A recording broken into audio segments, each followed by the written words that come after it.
I don't think we started at the right way, and throughout the game there were lapses that was produced. আলহামদুলিল্লাহ দর্শক, দারুণ সুখবর। এইমাত্র পাওয়া তাজা গরম খবর।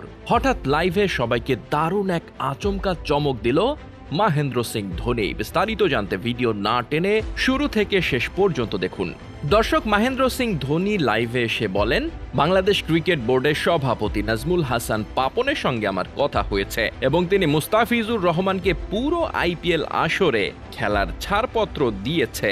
আর তাই বলেন, আমি এতে অনেক অনেক খুশি, কারণ আমরা শুরু থেকেই মুস্তাফিজুর রহমানকে পুরো আইপিএল আসরের জন্য চেয়েছিলাম, কিন্তু বিসিবি শুধু ফিজকে 9টি ম্যাচ খেলার ছাড়পত্র দিয়েছে। এতে আমরা সন্তুষ্ট ছিলাম, তার কারণ মুস্তাফিজ আমাদের শক্তিশালী বোলার, সে আমাদের গেম চেঞ্জ করতে পারে। আর তাই সেজন্য আমরা বিসিবির কাছে জোরালো আবেদন করেছি ফিজকে চেয়ে আইপিএল পুরো আসরের জন্য, এবং অবশেষে বিসিবি আমাদের আবেদনে রাজি হয়েছে। তাই আমি সবাইকে জানিয়ে রাখি, পুরো আইপিএল আসরে মুস্তাফিজ খেলবে।